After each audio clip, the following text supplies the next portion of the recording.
Sponzorem tohoto podcastu je Generali Česká, která vám umožňuje jako první pojišťovna u nás řešit autonehody ve své aplikaci, rychle a online. V autách z pekla sme privítali už naozaj slušné bizáry. Je však skvelé vedieť, že oproti tomu, čo sa chystáte teraz počuť, je každý príbeh tak trochu čajový. Pretože toto je až príliš veľký bizár na to, aby to bola pravda. Lenže tak je to asi so všetkým, čo súvisí s krajinou totality a pika, takže nech sa páči. Pyeongwa, najväčšia severokorejská automobilka, ktorú najvyššie založila sekta. Ale tak poďme pekne po porade. Ako každý správny totalitný režim, aj Severná Kórea nikdy nemala problém so zbrojením, no s rozvojom užitočných vecičiek pre svojich obyvateľov to už bolo trochu horšie. Koniec 90. rokov bol aj však pre Kóreu trocha hardkorový a súdruhovia zavelili, že k už existujúcej fabrike Sungri, vyrábajúcej kamióny, bude krajina potrebovať ešte jednu automobilku. Takýmto milým gestom chceli ukázať ľudu, že ich extrémna frakcia komunizmu patrí do 21. storočia. A možno popri tom vyrobiť aj zo pár osobných aut.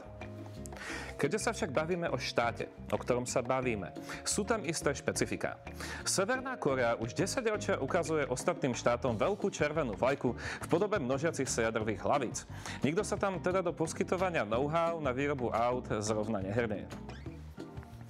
Získať preto partnera na výstavbu takého projektu, akým je nová automobilka s 11 produkčnými halami, sa zdalo ako nadľudská úloha. A veru, že aj bola. Preto povolali na pomoc vyššiu silu. Konkrétne Cirkev zjednotenia istého pána Moona. Son Myung-moon bol v raných povojnových rokoch niečo ako Ježiš Kristus Severnej Kórei, preto sa nemôžeme čudovať jeho väzneniu v rokoch 1946 až 1950 za svoju protikomunistickú činnosť. Alebo mnohoženstvo, zdroje sa v tomto bode rozchádzajú. Na rozdiel od Moonových veriacich, lebo tí sa rozísť nemôžu. Moon každopádne zo Severnej Kórey zdrhol, opäť v sebe objavil Ježiša a založil takú milú organizáciu, ktorú poznáme aj ako Moonovú sektu.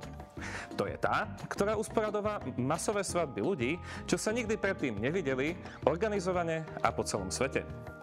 A ako to tak so sektami býva, v celej tej srande tečú slušné peniaze. A ako to tak s peniazmi býva, spoľahlivo prilákajú akéhokoľvek diktátora. Love vedia ohnúť aj presvedčenie a svetonázor, preto sa bývalý severokorejský diktátor Kim Jong-il a Moon na novom pláne zhodli. Istú časť úspechu hral aj Moonov sklon k opätovnému zjednoteniu korejského polostrova. Spoločný podnik vznikol podobným vzorom, akým vznikali mnohé automobilky tohto obdobia v Číne. Zahraničný investor priniesol peniaze a technológie, zatiaľ čo lokálny partner dodal pracovnú silu, továrne a distribučnú sieť. Je to bizár, ale stalo sa. Moonová sekta zložila v Severnej Kórei investíciu v hodnote 54 miliónov dolárov. Juhokorejský podnik Pyeongwa Motors Seoul mal v novovzniknutom závode 70% podiel, Severná Kórea mala v novom podniku asi len 30%. Takže peniaze by boli, je aj pracovná sila. Ale čo vyrábať? Žiaden problém. Moonová sekta vedela vybaviť aj to. Nebola to totiž prvá automobilka, v ktorej mala chápadlá.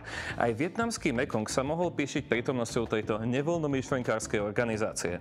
A okrem nej sa mohol píšiť aj výrobnou linkou na prvé globálne vozidlo Fiatu, ktorým nebolo nič iné ako aj u nás predávaný smutný sedan Siena. Prvé vozidlá boli vyrobené presne 20. apríla 2002 na báze skladania už čiastočne zložených kitov na dodatočnú montáž. Až neskôr, v roku 2003, vedela továren zvládnuť aj také finty, ako napríklad kompletnú montáž vozidiel z dielov, ktoré sa do krajiny dovážali z Vietnamu. Áno, vrátane loga Fiat.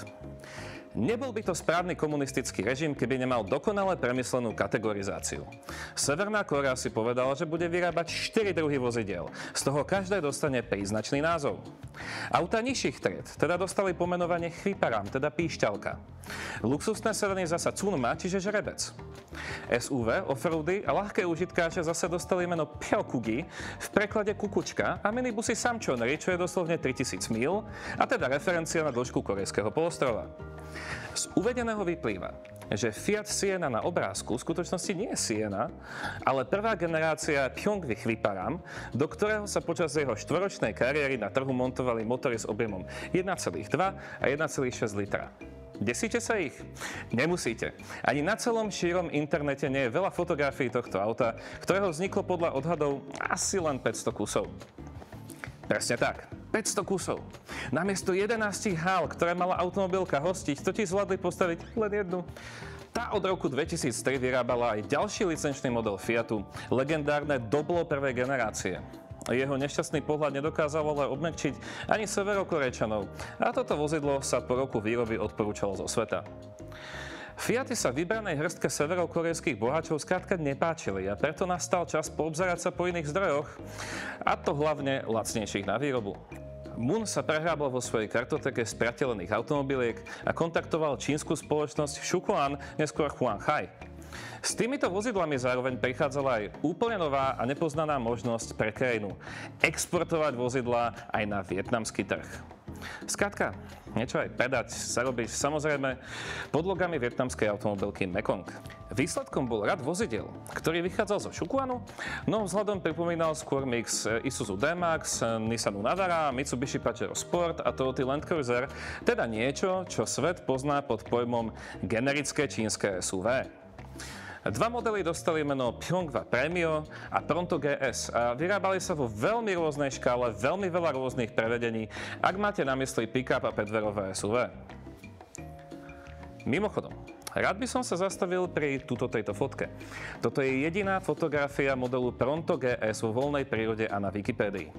A zaujímavé je na nej napríklad aj to, že ju odfotil tuto náš kolega zo sveta motoru Michal Dokúpil v čase, keď žil v Číne. Najväčšia pecka spoločnej výroby so Shukuanom však nebolo generické čínske SUV, kdeže. Severokorejčania išli tak ďaleko, že začali licenčne vyrábať Shukuan CUV Landscape, kópiu prvej Kia Sorento, o ktorej zasa mnohí hovorili, že kopíruje vtedajší Mercedes-Benz triedy ML. To však nie je v našej story také podstatné, pretože súdruhovia išli ešte ďalej a na skopírovanú Kiu nalepili predok z Hyundai Santa Fe. Čím elegantne vytvorili ale že ultimátneho mechanického Frankensteina, ktorého nikto nepotreboval. Kto by povedal, že sa Pyeonghwa pustí aj do výroby niečoho reprezentatívneho a skopírovaného, mal by pravdu tiež.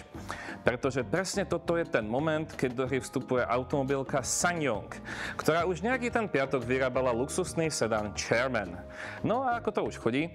Chairman bol sám o sebe v podstate len prezlečený Mercedesom Benz radu 124. Nevyrábal sa práve dlho, no našťastie ich ani nebolo veľa. Podstatnejším modelom sa v roku 2007 stala druhá generácia pišťalky. To nebolo nič iné ako prezlečený pôvodne Gujarom navrhnutý sedan Brilliance BS4, na ktorý si Moon urobil záľusk popri dohadovaní kontraktu s automobilkou Brilliance Tinpei. Inak, je možné, že model BS4 ste mohli stretnúť aj na našich cestách, pretože sa krátku dobu predával aj v Európe a sporadicky sa naň dá naraziť po bazošoch. Tretia generácia ľudového vozidla, ktoré si ale aj tak furt nikto nevedel dovoliť, prišla na trh v roku 2010 a išlo o licenciu Brilliance BS2. Týchto jazdí doteraz po totalitnej Koreji veľa, prevažne v taxislužbách. Určite najrozšírenejším korejským vozidlom je však licenčná výroba čínskeho minibusu Tinpei, ktorý je zasa licenciou Toyota Hi-Ace 4. generácie. Má 9 sedadiel, 2,2 litrový motor a spomínaný názov Samchonry. Najrozšírenejším vozidlom, ako sa to vezme. Ani v najlepšom roku 2011 totiž automobilka nevyrobila viac ako 1820 kusov aut, čo je menej ako 10% plánovanej kapacity. Medzi rokmi 2002 až 2011 dokonca uzrelo svetlo sveta len niečo malo cez 6000 kusov. Ako by to nestačilo, svet zasiahla hospodárska kríza. A ako by nestačilo ani to, v roku 2012 zomrel aj Son Myung-moon a tak povediac na Ježiša sa mu to uhrať nepodarilo, z mŕtvych proste nevstal. 70% podiel Moonovej sekty v jednej z dvoch severokorejských automobiliek sa tak ocitol na predaj. Po dlhočíznom hľadaní vhodného investora nakoniec, neprekvapivo, Moonova sekta vrátila svoj podiel severokorejskej vláde výmenou za aktíva v hotelovom biznise. Takže pohoda, jeden fiktívny priemysel sme nahradili druhým. Rokom 2012 však príbeh automobilky neskončil, alebo vlastne nikto netuší. To je tá správna odpoveď. Na 16. jarnom medzinárodnom automobilovom veľtrhu v Pyongyangu v roku 2020 sa totiž Pyeonghwa predstavila až s 36 modelmi úplne nových automobilov. Pýtate sa, ako je to možné? Aj keď všetky nesli logá a masky značky, ani jeden z nich nevyrobila. Všetky vozidlá, ktoré tu totiž boli vystavené, pochádzali z čínskej produkcie. Niektoré dokonca aj z licenčnej výroby Volkswagenu. Aby tak bolo jasné, je ťažké s určitosťou tvrdiť, čo aktuálne jazdí severne od 38. rovnobežky. Nemáme ale jediný dôvod myslieť si, že by to malo byť niečo dôstojné. Voľne dostupnej dokumentácie je skutočne málo. Praktických skúseností ešte menej. Severná Kórea dnes nemá veľa spojencov, no a všetkých ale svojimi importami zásobuje Čína. Dá sa teda predpokladať, že okrem Pjongvi majú stále väčší podiel na trhu najmä nové čínske autá. Satelitné snímky okolo továrne Pjonghwa v Pyongyangu každopádne naznačujú, že sa tam od roku 2012 deje skutočne málo. Je možné, že v malom množstve ručne dokončujú licenčné čínske automobily. Alebo na ne pravdepodobne možno len lepia severokorejské znaky. Isté je teraz len jedno. V klube Aut z pekla má táto tajomná fabrika naozaj špeciálne miesto. Asi také, aké bude mať na knižnici táto kniha Auta z pekla, ktorú môžete kúpiť už teraz na ikiosku, či zájsť do nejakého knihkupectva a doprať si kvalitnú četbu na kvalitnom papieri. A možno sa pri tom, viete čo, aj kvalitne zasmiať. A kým na to príde, tak dovidenia. A my sa vidíme na budúce.